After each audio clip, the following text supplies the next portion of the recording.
From the Cronkite Studios in downtown Phoenix, this is Cronkite News. With Joe Arpaio out as sheriff, many have called into question the future of the controversial tent city. The Cronkite News team takes a closer look at what may be in store.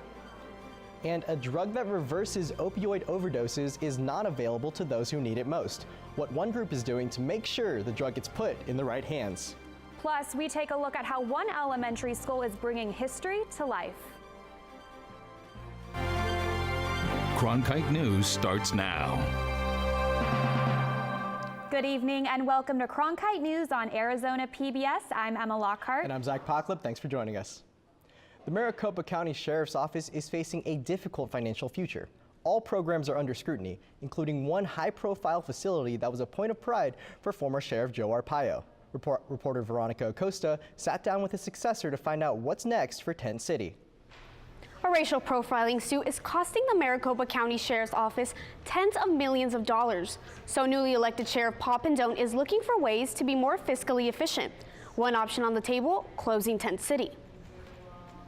Tent City, a source of pride for former Sheriff Joe Arpaio, a spectacle to some, a social injustice to others. It really blew my mind that this is how we're handling these people that need help in our culture and in our society. But the facility's future under new Sheriff Paul Penzone is unclear. Some who've spent time inside the tents in extreme heat or bitter cold have a good idea of what they think should happen next. It has to go. The aging men and women's facilities are tucked away along a sprawling stretch of county property along Durango Street. The Maricopa County Sheriff's Office operates multiple jails across Maricopa County, some more than half empty. Closing one of these jails makes sense to some, and they want to start with Tent City. I don't believe there was ever need for Tent City. County Supervisor Steve Gallardo says the financial argument to close at least one jail is compelling. The Sheriff's Office must come up with $8 million in cost savings this year. Meanwhile, multiple jails have high vacancy rates. I believe the Tent City should be taken away. I believe we should eliminate it. We have jail cells that are empty that these inmates can be placed in. So Cronkite News took the question to newly elected Sheriff Paul Penzone. There's been a lot of concern over the past several years with it regarding treatment, regarding the true need for it because of the population across all of our detention centers.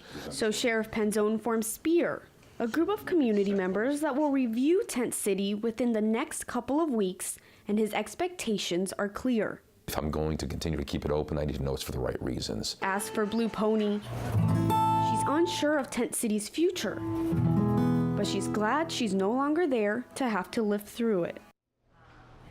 While the occupancy rate, including all Maricopa County jails, sits at about 70%, officials tell us closing Tent City would also mean finding an appropriate place for the nonviolent offenders who are housed there. The SPEAR committee is expected to give its recommendation in early April. In the broadcast center, Veronica Acosta, Cronkite News. President Donald Trump spoke to troops at Florida's MacDill Air Force Base. He said the media is underreporting the threats of extremists and wants to focus on ways to protect the U.S. from terror threats. Trump's speech comes as he attempts to get his immigration order reinstated after the courts put the ban on hold. We will defeat radical Islamic terrorism, and we will not allow it to take root in our country. We need strong programs so that people that love us and want to love our country and will end up loving our country are allowed in. The new director of Homeland Security spoke to the sheriffs from across the country today, including Yuma County Sheriff Leon Wilmot, and immigration enforcement and the border wall were hot topics. Reporter Tyler Fingert is in the Cronkite News Washington Bureau after his chat with the Yuma sheriff. Good evening. Today was the first official meeting between the National Sheriff's Association and President Donald Trump's new administration. Sheriff Wilmot said the meeting went well and he's optimistic about the future. When I asked him about the controversial border wall proposal, he points to his experience with the wall in his county. The border fence in our community, in our geographic location, has proven to work. Sheriff Wilmot has been dealing with the border for years. For him, his community shows a border fence can work. As obvious in our county, after the fence went in, our deaths in the desert, our rapes, and our robberies. 90% at least reduction in those crimes. Sheriff Wilmot was careful to say he could only speak for his county and could not endorse a wall running the entire length of the border. But not everyone likes that idea. Arizona Congressman Raul Grijalva says to continue to militarize our border is to squander billions of taxpayer dollars on a scheme that is impossible from geographical and economic perspectives. Sheriff Wilmot, though, insists that the wall is worth it because it's saving lives. If I can prevent one death in the desert because there's a fence put up in a certain location, what is the value of a life? And this is the last time we'll hear from Sheriff Wilmot. He'll be here in Washington tomorrow testifying on Capitol Hill about Homeland Security issues. We'll have a Cronkite News reporter inside that hearing, and we'll have that on our website, cronkitenews.azpbs.org. For now in Washington, Tyler Fingert, Cronkite News. Produce that is not making the cut for grocery chains in Arizona is no longer ending up in landfills. Instead, it's in many communities in Arizona. Reporter Nicole Gutierrez explains how local communities are shopping for produce at a cheaper cost. Borderlands Food Bank rescues between 30 to 40 million pounds of fresh, nutritious produce. The Santa Cruz-based program Borderlands Food Bank takes those fruit and veggies that would have ended up in landfills and sells them in communities throughout Arizona at a lower cost. Tim Kosovac says he's been using this program for years. I think more people should take advantage of it because it's a lot of the produce may have a little bit of a scratch or something on it, but it doesn't have to be perfect. It's still good. On every Saturday from November to May, Produce on Wheels Without Waste hosts 10 to 15 distribution locations throughout Arizona where supporters can shop up to 60 pounds of fresh produce with a $10 contribution. According to Borderlands Food Bank, for every $10 contribution, they are able to serve 128 meals. We want everyone to eat nutritiously. And to be able to do that, we bring it out to the communities so everyone can benefit from this. Site leader Tiffany C. helps host this program once a month and sees it impacting her community. This program is such a great program because we're taking produce that was going to be thrown out and not available, and we're taking it and being able to provide it to the public. Reducing waste and providing low-cost, nutritious food. In Phoenix, Nicole Gutierrez, Cronkite News. Any leftover produce from the program goes back to serve communities in the Santa Cruz area in Arizona. For more information for the nearest distribution location, you can visit borderlandsfoodbank.org. How some parents are struggling to have their children's special needs met. Coming up on Cronkite News, we hear from concerned parents about their difficulties in finding suitable disability programs. And got a young teenager at home, what changes made to the Arizona written driver's test to look out for.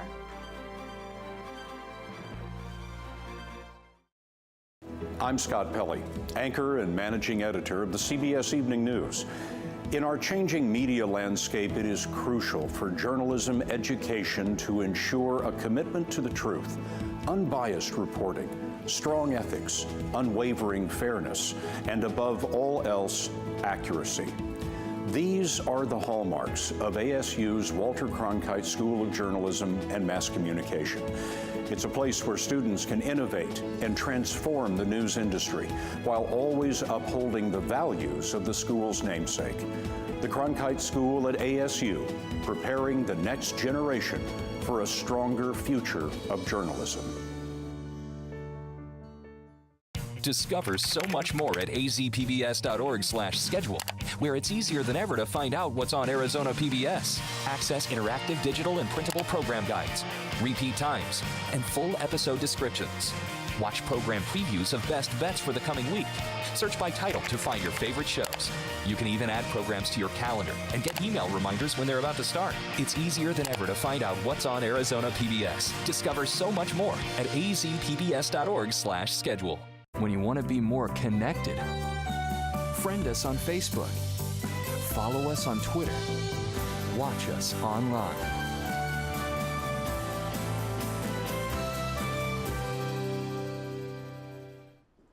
Some might describe Narcan as a miracle drug for those suffering from opioid addiction. The state of Arizona has taken steps to make it easier to get. But as investigative reporter Megan Finnerty discovered, it's not as easy as some were led to believe. It sounded so easy. You don't need a doctor's prescription anymore to get Narcan to a loved one or friend suffering from an opioid addiction. Just go to your local pharmacy. But like many great ideas, right now this one is bound in red tape. Getting this drug quickly and easily into the hands of those who need it has been a long time coming for advocates. If it wasn't for naloxone, I wouldn't be here today. Naloxone, or Narcan, has only one function: to save lives. It reverses an opioid overdose of drugs like heroin or oxycodone. I said in the last 2 years, we've noticed that we've had to use it a lot more often. It's really hard to put a time frame on it. I've had it anywhere from using it once a month to 3 times in 3 hours in a day. Our state has suffered so much from this opioid epidemic. I think people are ready for some new solutions. To do its part, the Arizona legislature added police and EMTs to the ranks of first responders allowed to administer the drug in 2015. 1 year later, lawmakers permitting friends or relatives to get prescriptions for loved ones, and gave the pharmacist the ability to dispense the drug without a prescription. But instead, Cronkite News has found the availability of Narcan mirrored in misinformation and confusion. There was a point where the doctors didn't even know you could prescribe it. The Arizona Board of Pharmacy created laws allowing pharmacists to dispense the drug without a prescription after proper training. The problem is they're not required to get the training in the first place, and there's no easy way for the public to find out who's qualified to dispense the drug. The issue is that it's so recent that these changes have been made that a lot of people aren't aware of what naloxone is. They aren't aware of where to get naloxone, how to use naloxone, or even that they can get it. So to cut through the confusion, groups like Sonoran Prevention Works have started going to those who need it instead, bringing free education and Narcan to the people. Yeah, it's completely free. So our trainings, our technical assistance, and our naloxone kits are free. Michelle Scambalori of the Navajo County Public Health Department invited Coles to teach about Narcan on a cold winter afternoon in Show Low. The crowd was small, but the message important. And I wanted people in the community to see that passion and hopefully have it translate over to how they saw substance use in the community, and that it wasn't just a moralistic issue, you know, that we wanted to keep people from dying, because it is preventable. And as the state continues to sort through the red tape, this group of friends who met in recovery will continue making free kits, knowing Narcan may save others just like it saved some of them. If you say no, getting naloxone in the hands of people that are actively using isn't important, then you're saying my life isn't important. And I help people today, and I love people today, and I'm a contributing member of society. Emergency services say after using Narcan, you should still call 911 because it's possible to overdose again. Advocates want the community to know overdosing can be a fatal side effect to a mental illness of addiction. In the broadcast center, Megan Finnerty, Cronkite News. Cronkite News is dedicated to covering the opioid epidemic in Arizona. Our documentary, Hooked RX, From Prescription to Addiction, highlighted the problems of painkillers here in our state. You can watch the documentary and find resources for getting help online at hookedrx.com. New changes are expected to come for those who plan to take their written driver's test in the near future. Beginning in the spring, driver's license applicants will need to become familiar with the proper protocol for traffic stops. The move comes after it was revealed that the city of Phoenix is in the top 5 cities in the nation for officer-involved shootings. After ASU pulled out of a deal with the Arizona Coyotes last week to build a new hockey arena in Tempe, one Arizona representative is still fighting to keep the Coyotes in Glendale. Representative Anthony Kern opposes Senate Bill 1474, which shows the Coyotes' intent to seek taxpayer funds from a state for a new arena. It is absolutely not good public policy to ask taxpayers to build a new arena when the taxpayers are already paying for an existing arena. Kern said he's not sure if that move guarantees the Coyotes will stay at their current home, Gila River Arena. Coyotes president Anthony LeBlanc issued a statement saying the team is focused on staying in Metro Phoenix and that Glendale is simply no longer an option. Arizona laws may cause more harm to transgender people than good. A recent study by the Movement Advancement Project showed that Arizona is one of few states that do not have laws protecting members of the LGBT community from discrimination based on sexual orientation and gender identity. While no state laws are in effect, the cities of Phoenix, Tempe, and Scottsdale were among 6 cities in Arizona that have approved ordinances prohibiting discrimination. When we think back about elementary school and history, we remember flipping through books and taking notes. But times are certainly changing. Coming up on Cronkite News, how new technology is taking some students back in time to where history lessons began. It's been a cloudy day across the valley, but there are clearer skies up ahead. I'll tell you exactly when, coming up next on our 7-day forecast.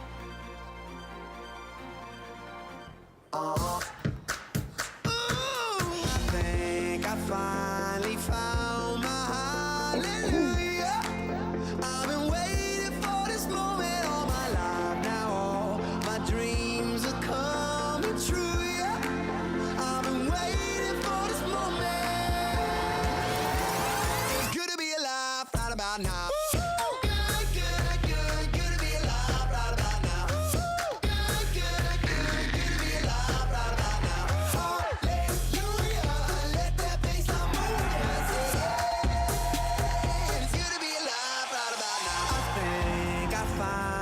Found my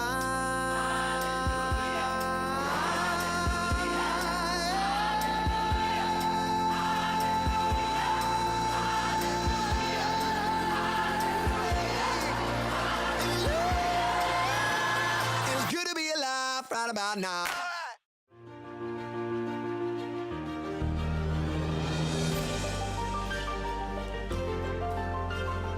Officially from 36, and he hooks it in. Arizona State wins. Keeping one deep, and it is caught. Jalen Strong. Do you believe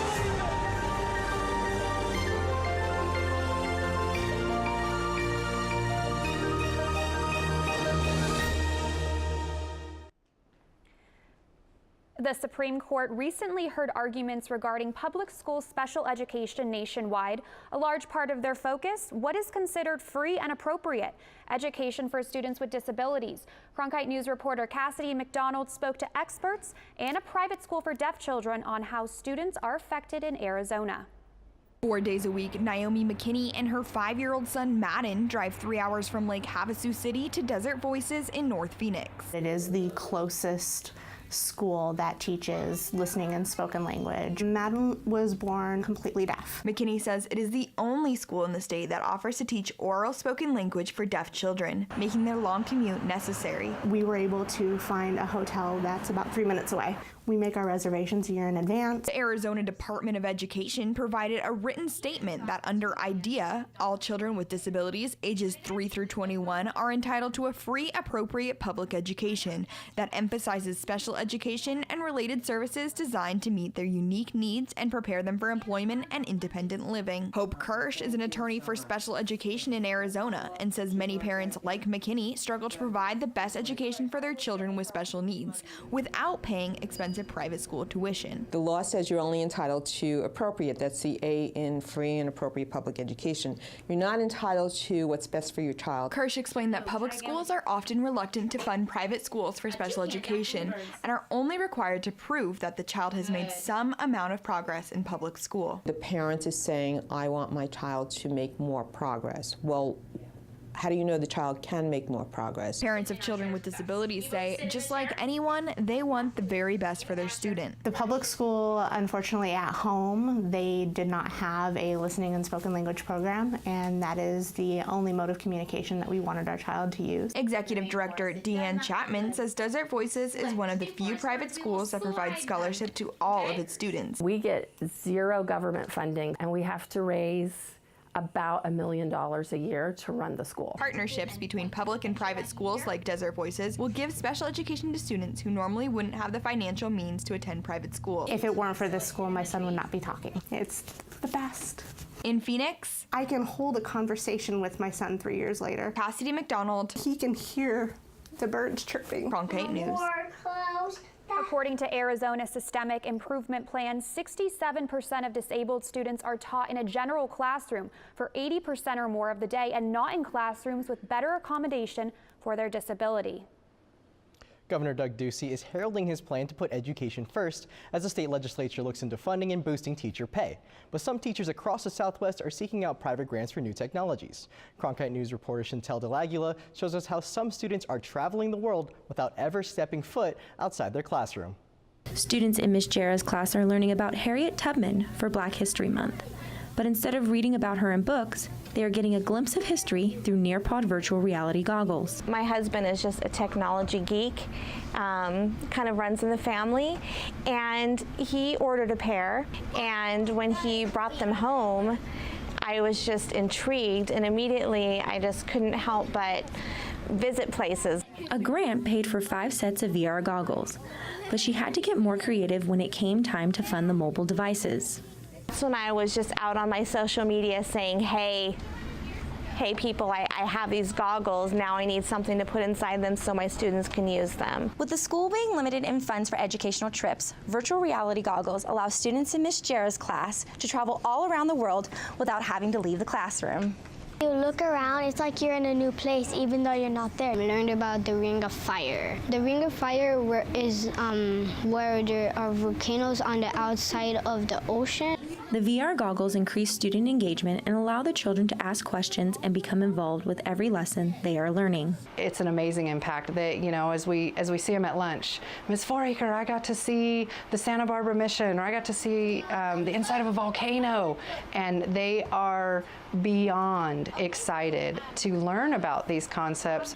Jera looks forward to incorporating the VR goggles into other lessons, hoping children not only have a greater appreciation for history, but a sense of what they can accomplish as well. There are maybe things that just are impossible to physically do, but through virtual reality, nothing's impossible. In the city of Hesperia, Chantel DeLaguila, Cronkite News. It's been cloudy all day, but will the sun come out tomorrow? Chloe Ranshaw is in the Cronkite Weather Center tracking your latest forecast. Well, unfortunately, those clouds are here to stay. Here's a live look at the I-10 westbound. You can see that cloud cover there. But as for temperatures, it's actually been pretty cool, cooler than we're used to seeing for this time of year. You can see 66 degrees in Phoenix, 69 in Tucson, all the way down to 40 degrees up in Flagstaff. But let's take a look ahead what you can expect later today. Those temperatures are pretty much going to stay the same.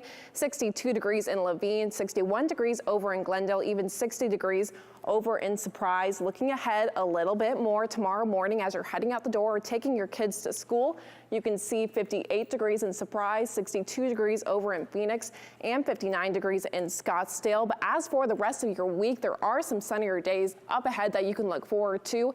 73 degrees tomorrow, 76 on Wednesday, all the way up to 85 on Thursday. As for your rest of the week, that's what it'll look like. Chloe Ranshaw, Cronkite Weather. If you lose your pet, you could find them using Google. New microchip technology can help find lost animals faster than ever. Coming up on Cronkite News, how the latest advancements in tracking lost pets has been taken to the internet.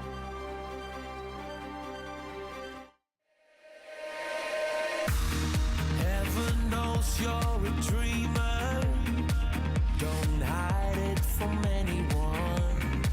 Don't hide it from anyone.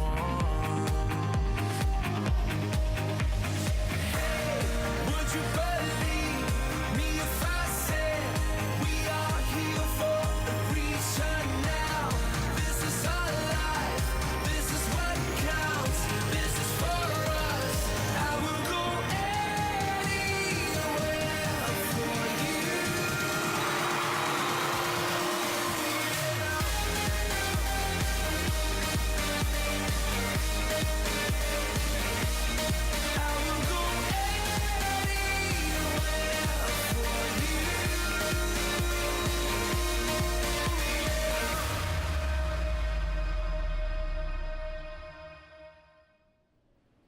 You love them, you feed them, and they're part of your family. Too often, pets get lost or run away after a big storm. A vet in Baldwin Park, California tells Cronkite News reporter Lauren Negrete that the best safeguard is as small as a single grain of rice.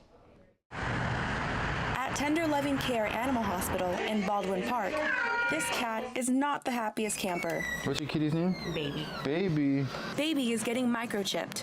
It's a small device implanted near his shoulder blades. It's a radio frequency transmitter. So basically, we have to scan it with the scanner, and it emits a frequency, and it has a specific number implanted and a unique number to that animal. Save This Life microchips are searchable on Google. So someone who's found a pet can Google the chip number, fill out a form, then the owner is contacted with email and text alerts. The procedure is quick, a little uncomfortable, but according to Casillas, not painful. So we kind of just take the skin back here, and we go ahead and we implant it, and then we shoot it in there, and then we pull it out, and then that's it. The veterinarian here at Tender Loving Care Animal Hospital encourages pet owners to get their loved ones microchipped. He says it saves lives and gives owners a peace of mind. Jacqueline Ochoa's cat is just one of the 400 to 500 pets TLC microchips every year. In case my cat gets lost or somebody down the street decides to pick them up and they don't know whose cat it is, at least they can take it to the pound and they can microchip them. Ochoa, who's lost a cat before, knows that won't happen again with Baby. In Baldwin Park, Lauren Negrete, Cronkite News. Cronkite News is proud to be the news division of Arizona PBS. Arizona Horizon is next, and here's what's coming up later on PBS NewsHour. I'm Judy Woodruff on the next NewsHour, an intimate look at what racial disparities can mean for those diagnosed with autism. That's Monday on the PBS NewsHour.